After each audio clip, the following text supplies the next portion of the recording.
दोस्तों जियो financial service की बात करें, स्टॉक के अंदर आज गिरावट हुई है, लेकिन उसके पहले एक शानदार तेजी इसने बनाई है। स्टॉक ने काफ़ी ज़बरदस्त रिटर्न दे चुका है। अब यहाँ पे ऊपर के लेवल से प्रॉफिट बुकिंग दिखाई दे रही है। तो यहाँ पे कुछ बड़ी अपडेट निकल के आ रही है, कुछ लेटेस्ट टारगेट दिखाई दे रहे हैं। क्या है आगे की संभावना, उसको समझने की कोशिश करेंगे इस वीडियो के माध्यम से। साथ में पेयर कंपनियों की तुलना में इसने किस तरह से प्रदर्शन किया है और क्या वाकई में आने वाले इसमें ये बजाज ग्रुप को टक्कर दे सकता है, जानेंगे इस वीडियो के माध्यम से। सबसे जो बड़ी बात है, आज जो डील हो रही है वो क्या इशारा करी है, क्या बड़े फंड हाउस का रुझान पॉजिटिव है स्टॉक को लेकर, या फिर यहाँ पे प्रॉफिट बुकिंग शुरू हो चुकी है। इन सारी बातों को जानेंगे इस वीडियो के माध्यम से।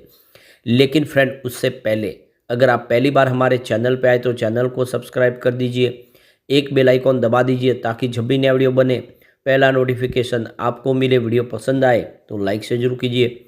चलो फ्रेंड्स, वीडियो स्टार्ट करते हैं। मैं हूँ आपका दोस्त SB दवे और हमारे अपने चैनल ऑनलाइन कमाई में आपका बहुत बहुत स्वागत है। सबसे पहले बाजार की बात कर लेते हैं। इस समय बाजार क्लोज होने में 10-15 मिनट बाकी है। BSE सेंसेक्स 73,116 के स्तर पर है, जहाँ पे 326 पॉइंट की शानदार तेजी बनी हुई है, यानी 0.45% अपर है BSE सेंसेक्स। वैसे बाजार की शुरुआत तो आज निगेटिव हुई थी, गिरावट के साथ शुरुआत हुई, लेकिन उसके बाद में बाजार में जिस तरह से निचले लेवल से खरीदारी शुरू हुई, इसने पॉजिटिव क्लोजिंग दी है। लेकिन यहाँ पे जो सबसे बड़ी बात है कि BSE फाइनेंशियल सर्विस में गिरावट का माहौल बना हुआ है। बाजार में तेजी भले हो, लेकिन BSE फाइनेंशियल सर्विस इस समय दबाव में, तो 10,260 के स्तर पर है, जहाँ पे 0.26% की गिरावट है। और इसी वजह से देखें तो आज जियो फाइनेंशियल सर्विस भी दबाव में दिखाई दे रहा है। और दूसरी वजह इसके हैवी प्रॉफिट बुकिंग। पिछले दिनों स्टॉक बहुत तेज़ी से दौड़ा है। तो यहाँ पे देख सकते हो स्टॉक की शुरुआत हुई 329 पर, पॉजिटिव शुरुआत हुई। कल की क्लोजिंग 327 के आसपास थी। इंट्राडे में 338 का हाई भी बना, यानी काफ़ी अच्छी दौड़ लगाई, लेकिन फिर ऊपर के लेवल से प्रॉफिट बुकिंग हावी हो गई और इसने 316 का लो बनाया। अभी इस समय स्टॉक 319 के आसपास है, जहाँ पे 2.67% की गिरावट है। तो बिल्कुल यहाँ पे प्रॉफिट बुकिंग दिखाई दे रही है। यहाँ पे आप देख ही सकते हो, पिछले एक महीने पहले इसका 6 करोड़ का वॉल्यूम था, 2 करोड़ की डिलीवरी उठाई गई थी। 1 वीक पहले 12 करोड़ का वॉल्यूम हुआ था, 3 करोड़ की डिलीवरी उठाई गई थी। और देख सकते हो कि कल 11 करोड़ का वॉल्यूम हुआ था, 3 करोड़ की डिलीवरी उठाई गई। और आज 5 करोड़ का वॉल्यूम हुआ, वॉल्यूम थोड़ा सा कम दिखाई दे रहा है आज, यानी फिलहाल बड़े fund house wait and watch कर रहे हैं। इंट्राडे का लो 317 है, लेकिन हाई 338 है। वैसे 52 वीक का लो 202 का और हाई 348 का जो रिसेंटली इसने कल बनाया था। तो बड़ी तेज़ी के बाद स्टॉक अब देख सकते हो कि थोड़ा सा नीचे दिखाई दे रहा है। अब इसकी परफॉर्मेंस देखें, 20 फरवरी को स्टॉक 281 के आसपास था, जहाँ पे 2.8% की तेज़ी देखने को मिली। उसके बाद अगर आप देखें तो 21 फरवरी को स्टॉक आ गया 290 के आसपास, जहाँ पे 3% की फिर से अच्छी तेज़ी बनी। और 22 फरवरी को स्टॉक 302 के आसपास क्लोजिंग दी, जहाँ पे 4.4% की शानदार तेज़ी बनी। और 23 फरवरी को एक ज़बरदस्त धमाका हुआ, स्टॉक पहुंच गया 333 के आसपास, जहाँ पे 10.3% की बम्पर तेज़ी बनी। और 24 फरवरी की बात करें तो कल देख सकते हो कि एक नया फ्रेश हाई बनाया 348 का, और उसके बाद में इसमें आ गई प्रॉफिट बुकिंग ऊपर के लेवल से, और क्लोजिंग गिरावट के साथ हुई 327 के आसपास, जहाँ पे 1.8% की गिरावट थी। आज तो शुरुआत पॉजिटिव हुई, लेकिन फिर गिरावट देखने को मिली। अब कंपनी के बिजनेस की बात करें, कंपनी 4 सेगमेंट में आगे काम करने जा रही है, जिसमें लोन का बिजनेस है जो पूरी तरह से शुरू हो चुका है। अब दूसरा इनका इंश्योरेंस ब्रोकिंग का बिजनेस है जो काफ़ी जल्दी शुरू होने जा रहा है। और पेमेंट बैंक का बिजनेस है, जिसमें कंपनी हर तरह की पेमेंट बैंक सेवाएं प्रोवाइड करेगी। और कंपनी का पेमेंट सोल्यूशन है, जिसमें आप देखो डेबिट कार्ड के माध्यम से डिजिटल ट्रांजैक्शन, हर तरह के QR कोड के माध्यम से और वॉलेट के माध्यम से ये सेवाएं प्रोवाइड करेगी। तो एक तरह से सारी बैंकिंग सेवाएं देगी। और साथ में म्यूचुअल फंड का बिजनेस होगा, जिसके लिए इन्होंने ब्लैक रॉक के साथ में बिजनेस टाइप कर लिया है। दोनों मिलके 50% के पार्टनर है और एक बड़ा धमाका करने को बिल्कुल तैयार है। ऐसे में इसका बिजनेस अब तेज़ी से गति पकड़ेगा। अब यहाँ पे मार्केट एक्सपर्ट का कहना है कि जियो फाइनेंशियल सर्विस एक डार्क हॉर्स है इस इंडस्ट्रीज़ का। आने वाले समय ये और भी शानदार प्रदर्शन कर सकता है, जिस तरह से इसका सेक्टर है, इसकी संभावना है। और रिलायंस का जिस तरह से मजबूत कंपनी का इसका बैकग्राउंड सपोर्ट है, तो यह कंपनी आने वाले समय एक बड़ा धमाका कर सकती है।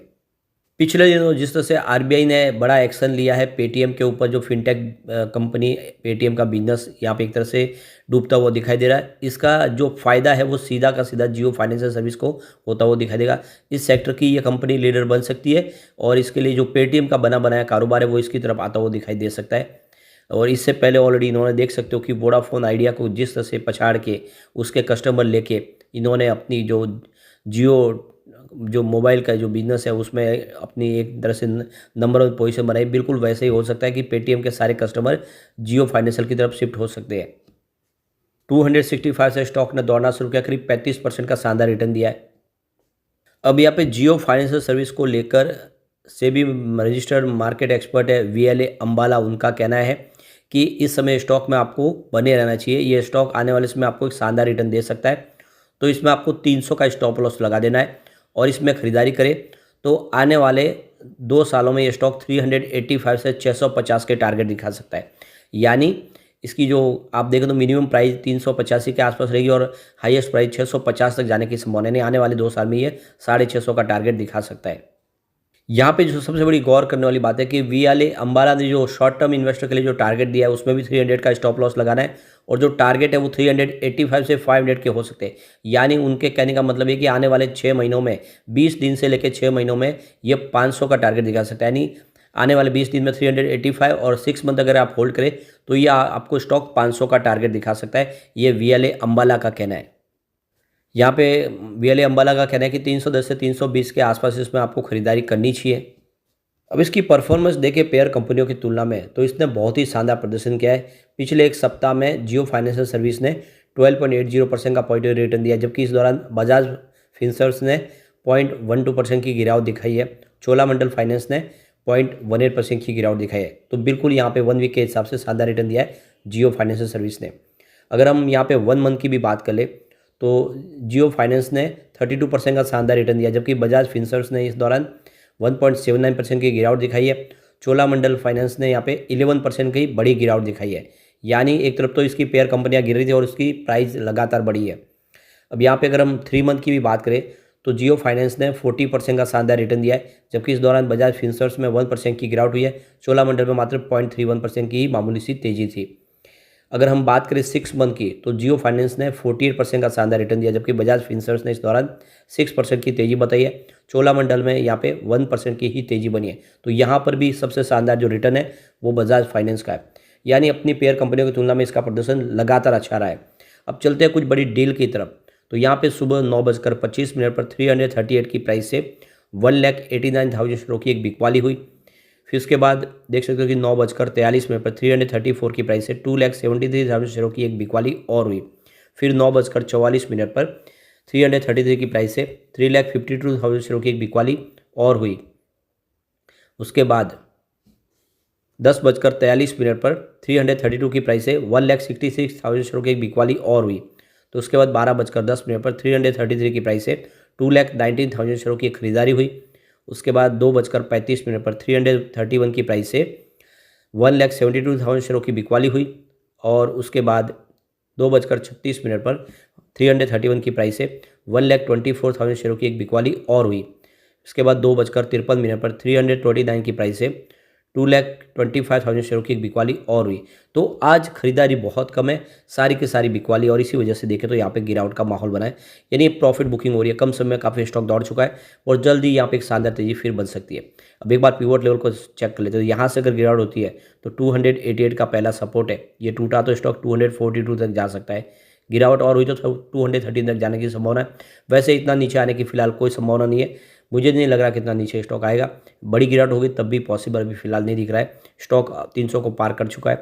पॉजिटिव माहौल बना तो 363 का फर्स्ट रेजिस्टेंस है, इसको पार किया तो 392 तक स्टॉक जाएगा और एक बार इसने 392 को टच किया तो फिर तीसरा रेजिस्टेंस सीधा 438 के आसपास, यानी 450 तक जाने की संभावना बन जाएगी। तो बिल्कुल निवेश करें, आने वाले समय जियो फाइनेंशियल सर्विस आपको मालामाल कर देगा। लेकिन फ्रेंड, कोई भी इन्वेस्टमेंट करने से पहले अपने फाइनेंशियल एडवाइजर से भी ले ले या अपना खुद का रिसर्च करें, क्योंकि मैंने वीडियो आपके एजुकेशनल पर्पज़ के लिए ही बनाया। वीडियो पसंद आए तो लाइक से जरूर कीजिए और चैनल को सब्सक्राइब कर दीजिए। Thank you friends.